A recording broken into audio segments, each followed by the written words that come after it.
선지자와 그리스도 시리즈 설교의 마지막 시간입니다. 조금 전에 저희는 다니엘서 9장 24절부터 27절에 있는 말씀을 읽었습니다. 이 내용은 다니엘서 가운데서 해석하기가 가장 어려운 본문 중 하나로 알려져 있습니다. 그러다 보니까 이 본문에 대한 유대교, 또 자유주의자들, 세대주의자들, 그리고 개혁주의자들의 해석이 다 다르고, 심지어 개혁주의의 그 진영 안에서도 세부적인 부분에서는 아직 일치를 보지 못하고 있는 상황입니다. 그럼에도 불구하고 우리는 이 본문을 좀 주의 깊게 살펴볼 필요가 있습니다. 왜냐하면 이 본문이 구약 성경에서 이해하기 가장 어려운 본문 중 하나인 동시에 그리스도와 관련된 구약의 가장 중요한 예언 중 하나이기 때문입니다. 그리고 우리가 이 본문에 있는 각 상징들을 전부 이해하는 것이 쉽지 않은 건 사실이지만, 그렇다고 해서 우리가 이 본문의 건전하고 정당한 해석이 아예 불가능한 것도 아닙니다. 그래서 저는 오늘 이 본문에서 메시아에 대해 예언하고 있는 이 핵심적인 부분들을 위주로 건전한 관점에서 해석하여서 함께 성도님들과 나누기를 원합니다. 이를 위해서 본문의 배경을 먼저 간단하게 말씀드리겠습니다. 기본적으로 이 다니엘서 말씀은 유다 백성들이 바벨론의 포로로 끌려갔을 때를 배경으로 하고 있습니다. 상황이 이렇다 보니까 다니엘은 자신의 이 국가와 예루살렘의 회복을 위해서 계속해서 기도할 수밖에 없었죠. 그런데 어느 날 그는 선지자 예레미야의 그 책을 읽게 됩니다. 그래서 그 예언을 보게 됐는데, 그 예언의 말씀은 이스라엘 백성들이 포로로 끌려간 지 70년 만에 회복될 것이라고 하는 그런 예언이었습니다.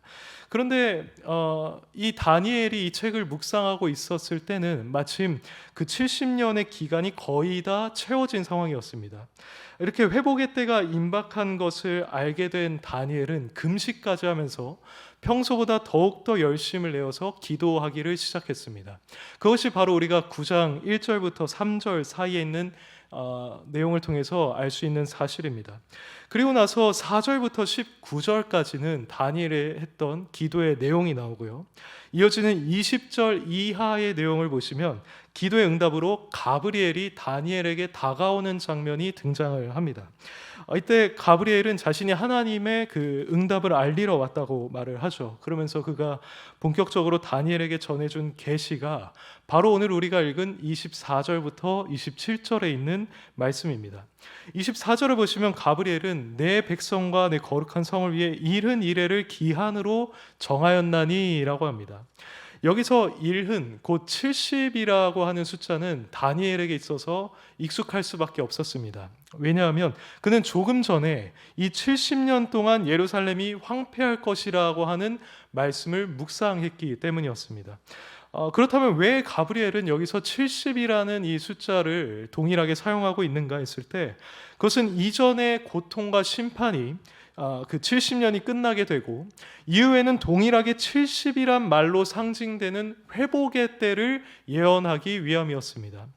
그런데 여기서 중요한 것은 이 계시에서 가브리엘은 단순히 다니엘이 기도하던 것처럼 백성들의 포로 귀환이나 아니면 예루살렘의 회복을 중심으로 예언하고 있지를 않고, 장차 임할 메시아로 말미암은 궁극적이고 종말론적인 구원을 중심으로 해서 예언을 했다는 사실입니다. 바로 이것이 오늘 우리가 이 본문을 주의 깊게 살펴보려고 하는 이유 중 하나입니다. 이 예언은 실로 메시아에 관한 중요한 사항들을 적지 않게 포함하고 있습니다. 그래서 만일 우리가 예언을 적절하게 이해를 한다면 현재 우리가 메시아로 믿고 있는 예수님에 대해서 더 풍성하고 선명한 이해를 가질 수 있게 될 것입니다.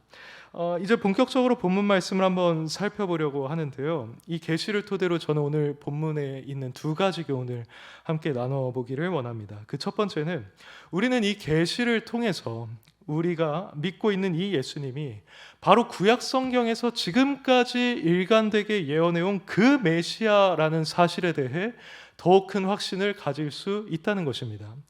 보통 개혁주의 입장에 속해 있는 사람들은 이 계시에 등장하는 기름 부음 받은 이가 메시아를 가리킨다고 해석을 합니다.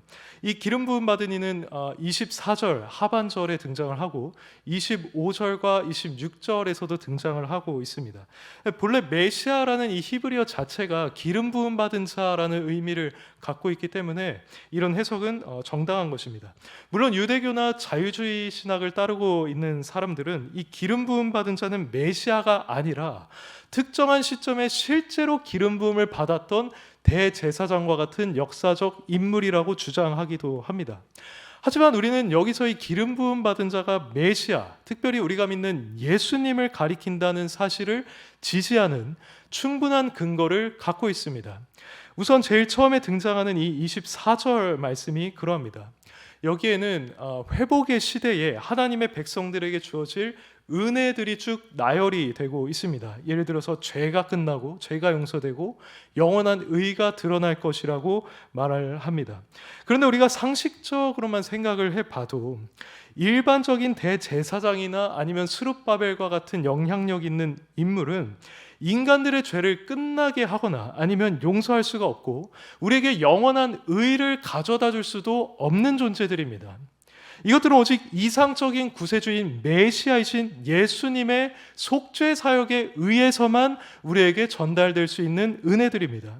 이런 맥락에서 우리는 이 계시에서 반복적으로 등장하는 기름 부음 받은 자는 메시아다, 곧 예수님이다 라고 보는 것이 적절하고 자연스러운 것입니다. 그런데 무엇보다도 우리는 이 계시 속에서 예수님의 공생애와 관련된 그 때를 꽤 정확하게 이해하고 있고 예언하고 있다는 사실을 주목해야 합니다. 이것은 25절 말씀과 관련이 있습니다. 이 25절을 보시면 예루살렘을 중건하라는 영이 날 때부터 기름 부음을 받은 자 곧 왕이 일어나기까지 7일에와 62일에가 지날 것이요 라고 합니다. 여기서 기름 부음 받은 자가 일어나는 때는 바로 메시아가 자신의 사역을 수행하는 때, 그러니까 예수님의 공생애와 관련된 때라고 할 수 있습니다. 가브리엘은 이 메시아의 때가 예루살렘을 중건하라는 명령이 날 때부터 7일에와 62일에가 지날 것이라고 합니다. 그러니까 총합 69일에가 지난다는 말인데요.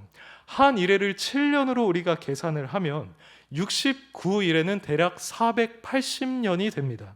그리고 만약 우리가 이 예루살렘을 중건하라는 명령이 났던 때를 약 450년, 기원전 450년으로 잡는다고 한다면 이때부터 480년이 지난 때는 약 기원 후 30년이 됩니다. 그런데 이 기원 후 30년은 아시다시피 예수님의 공생애 그리고 그분의 죽음과 연관이 있는 때입니다.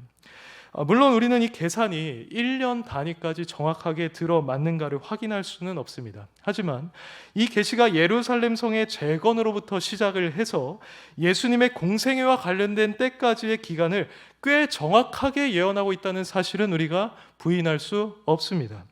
이 외에도 26절에서 기름 부음 받은 자가 끊어져 없어진다고 하면서 예수님의 십자가 죽음을 명백하게 예언하고 있고요. 또 이어지는 말씀에서는 예수님이 승천하신 이후에 AD 70년에 있을 예루살렘 성전 파괴에 대해서도 예언을 하고 있습니다. 이처럼 이 본문은 메시아와 관련된 계시를 중심으로 하고 있고 이 계시들이 예수님의 사역 속에서 성취되었다는 사실을 명백하게 보여주고 있습니다.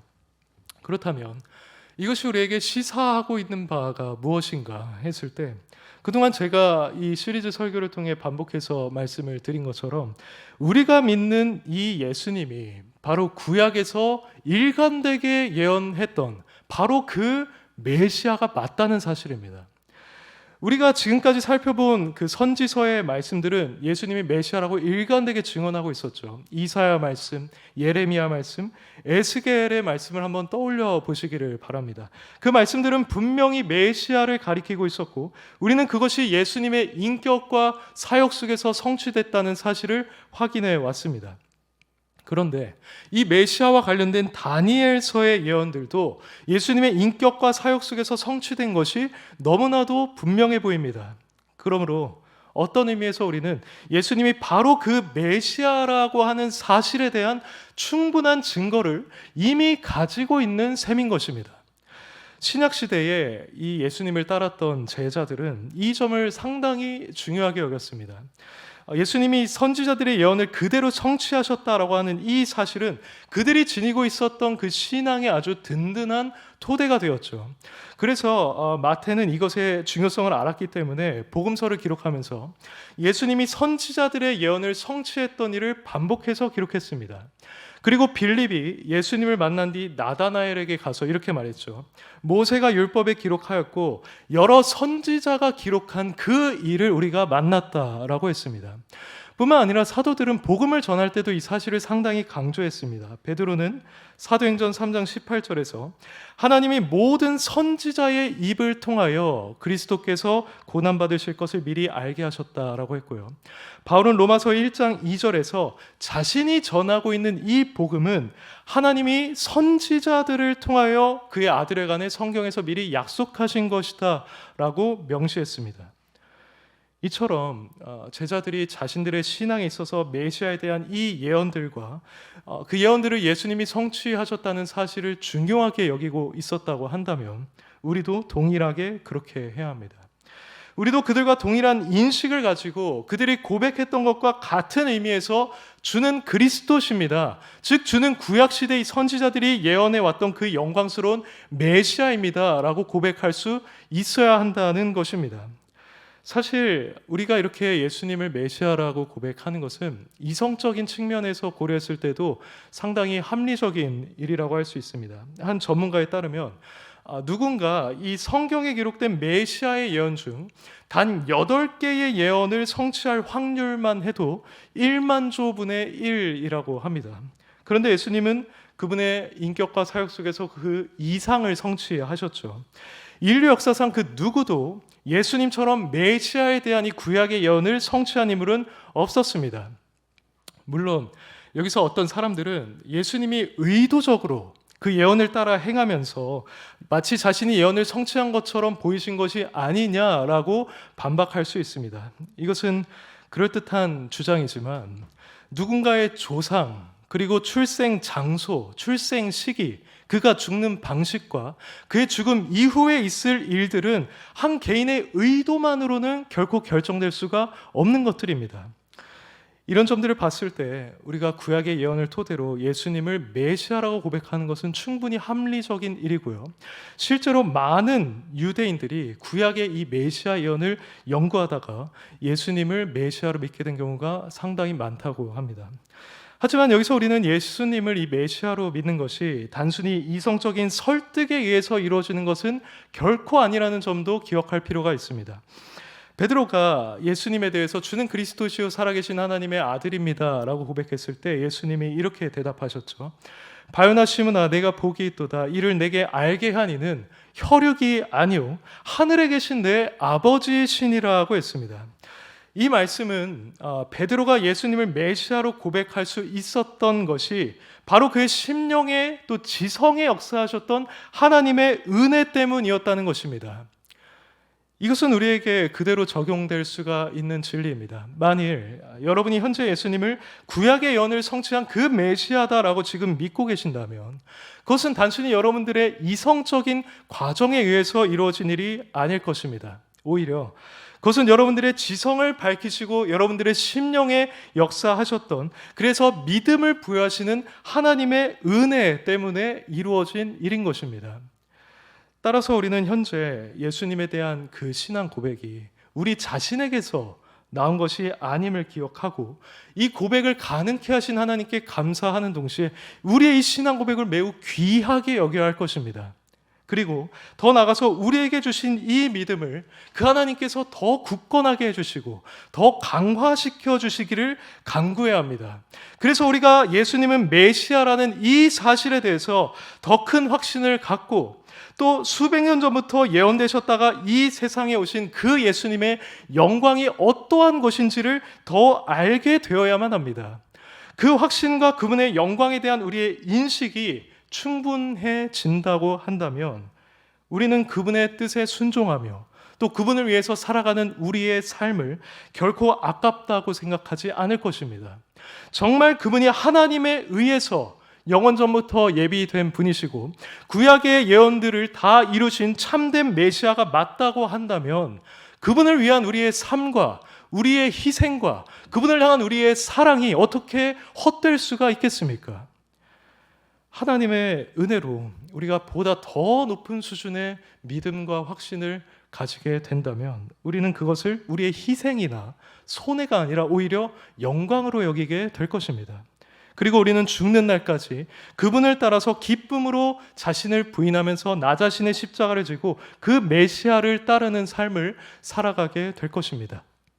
그러므로 사랑하는 성도 여러분, 예수님은 선지자들이 일관되게 예언한 그 메시아라는 이 진리를 더 분명하게 믿으시기를 바랍니다.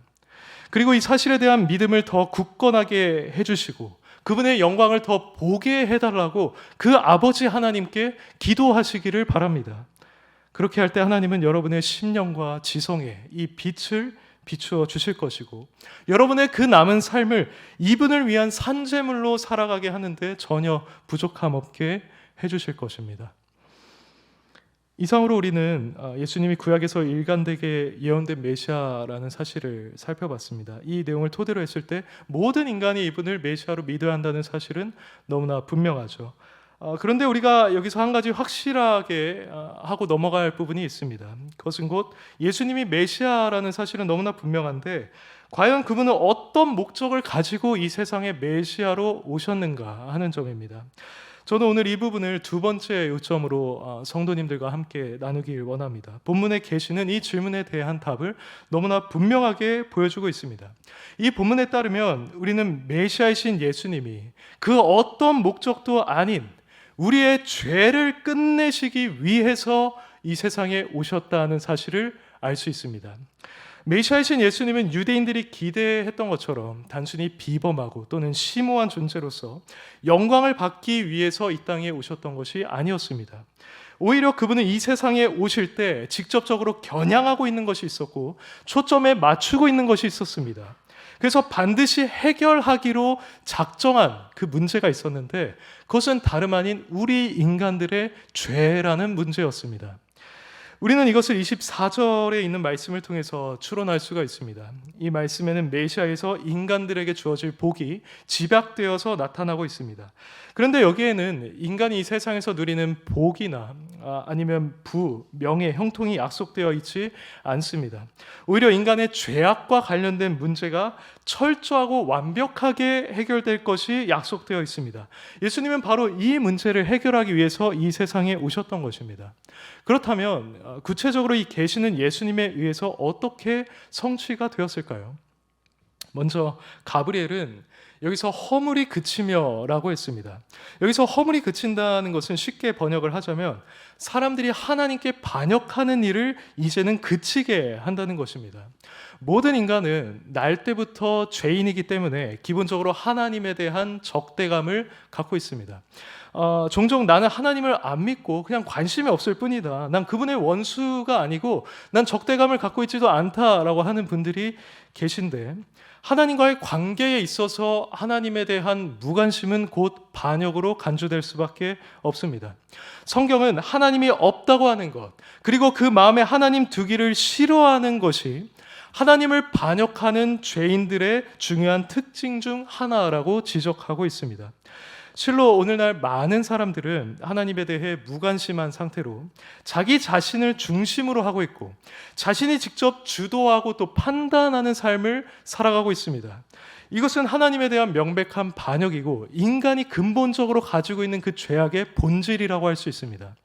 그런데 우리의 메시아로 오신 예수님은 바로 이러한 반역을 그치게 하시는 분이라는 겁니다. 예수님은 요한복음 8장 32절에서 유명한 말씀을 하셨죠. 진리를 알지니 진리가 너희를 자유롭게 할 것이다 라고 말씀하셨습니다. 여기서 예수님이 말씀하신 자유는 다름 아닌 죄로부터의 자유였습니다. 예수님을 믿는 자들은 이런 역사를 실제로 경험하게 됩니다.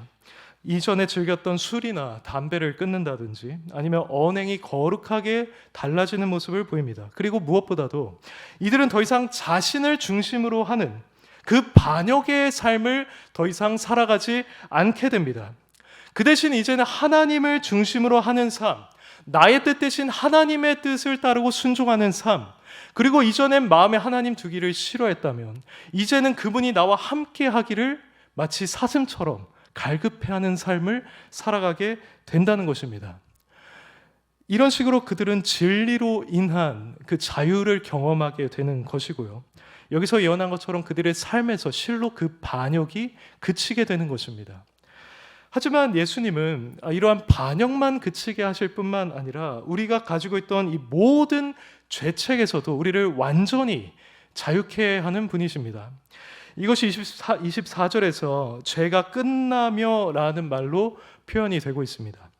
여기서 끝나며 라고 번역된 단어는 본래 봉인하다는 의미입니다. 그래서 이러한 의미로 이 구절을 해석을 하면 예수님은 죄를 완전히 봉인하셔서 그것을 우리에게서 완전히 치워주시고 더 이상 그게 우리를 고소하거나 정죄하지 못하게 한다는 의미입니다. 이것은 동의서에서 먼 것 같이 우리 죄가를 옮기셨다는 시편 말씀이나 아니면 그분의 제사로 우리의 죄를 단번에 없이 하셨다라고 하는 히브리서 말씀과도 일맥상통하는 것입니다. 예수님이 이렇게 우리의 죄를 봉인하고 또 끝내셨다는 것을 한번 깊이 묵상해 보시길 바랍니다. 우리가 그동안 하나님 앞에서 지었던 죄악들이 얼마나 많습니까? 십계명뿐만 아니라 신약 성경의 가르침들, 그 기준으로 우리 자신을 비춰봤을 때 우리는 여러 가지 죄책을 가진 자들로 하나님 앞에 발견될 수밖에 없습니다. 우리가 그 가운데서 단 하나의 죄책만 남아있었다고 할지라도 그것은 우리로 하여금 하나님 앞에서 정죄받게 하는데 충분했을 것입니다. 그런데 우리는 우리의 힘으로 이 죄책을 결코 제거하거나 씻을 수가 없었습니다. 예레미야서의 말씀처럼 구스인이 그의 피부를, 표범이 그의 반점을 변하게 할 수 없다고 한 것처럼 우리는 우리의 죄책을 씻을 수 없습니다. 또 이렇게 말했죠. 내가 잿물로 스스로 씻으며 많은 비누를 쓸지라도 너의 죄악이 내 앞에 그대로 있다라고 하나님께서 예레미야를 통해 말씀하셨습니다. 이 말씀처럼 하나님 앞에서 죄책을 씻고자 하는 우리의 모든 노력들은 다 좌절로 돌아갈 수밖에 없습니다. 설령 죄책을 우리가 우리의 힘으로 지을 수 있다라고 해도 우리의 과거와 현재, 미래를 아시고 우리의 모든 마음을 살피시고 또 모든 것을 진리대로 심판하시는 하나님 앞에 어떻게 우리의 모든 죄책을 제거했다라고 말할 수 있겠습니까? 그것은 우리에게 불가능한 것입니다. 이렇게 죄책을 가진 우리는 필연적으로 비참함에 이를 수밖에 없는 존재들입니다. 마치 가나안 민족들이 그들의 죄로 인해서 이스라엘 백성에 의한 멸절을 받은 것처럼 우리도 지옥에서 확실한 심판, 그리고 또 어떤 의미에서는 아주 끔찍한 심판을 받게 될 것이었습니다. 그러나 사랑하는 여러분, 우리가 믿는 이 메시아 예수님은 우리의 이 모든 죄책을 다 제거해 주셨습니다. 오늘 본문 26절의 말씀처럼 그분은 십자가에서 우리를 위해 끊어져 없어지셨습니다. 그래서 우리가 가지고 있었던 죄책과 우리가 마주할 비참함은 더 이상 우리와 아무런 관계가 없게 되었습니다. 실로 우리에게 있어서 이 죄라는 말이 그대로 봉인되고 끝나게 되었습니다. 과거부터 예언되어 온 영광스러우신 메시아이신 바로 그분께서 우리를 위해서 단 한 방울의 피만 흘려주셨어도 우리의 죄책이 다 해결이 되었을 것인데 그분은 우리의 죄를 위해 실로 자신의 모든 피를 쏟으셨습니다. 그것은 마치 희생제사가 자신의 피를 쏟는 것과도 같았습니다. 이처럼 그 영광스러운 메시아, 기름 부음을 받은 하나님이 우리를 위해서 피를 쏟으셨다고 한다면, 이것이 정말 사실이라면 이제 우리가 해야 할 일은 그분만을 의지하고 신뢰하는 것입니다. 그 메시아가 그분이 나를 위해서 심판과 저주를 받으셨다고 고백하면서 전 인격적으로 그분을 나의 구주로 받아들이는 것입니다. 성경은 그렇게 하는 자들에게 반드시 그들의 죄가 끝날 것이다 라고 약속합니다. 그러므로 여러분들이 현재 예수님을 메시아로 믿고 있다면 여러분에게서 죄는 이제 끝난 것입니다. 여러분의 모든 죄책은 다 제거되었습니다. 앞서 말씀드린 것처럼 우리의 힘으로는 이 죄책을 조금도 씻을 수가 없지만 그분의 피는 그것을 완벽하게 씻었습니다. 이 피의 효력은 우리의 과거에만 한정되지 않습니다. 그것은 우리의 전 존재를 구원하기 때문에 그 피는 우리의 미래의 죄까지도 씻었습니다. 그분은 우리가 미래에도 죄를 지을 것을 아시고 그 죄까지도 다 남김없이 끌어 안으셨습니다. 공의로우신 하나님께서 우리의 아주 작은 죄도 다 철저하게 심판을 하시듯이 그분은 그 조금의 죄도 남기지 않기 위해서 우리가 가지고 있는 모든 죄를 철저하게 가져가셔서 그것에 대한 죄값을 지불하셨다는 것입니다. 이것이 바로 예수님을 믿는 자에게는 죄가 끝났다라고 말하는 이유입니다.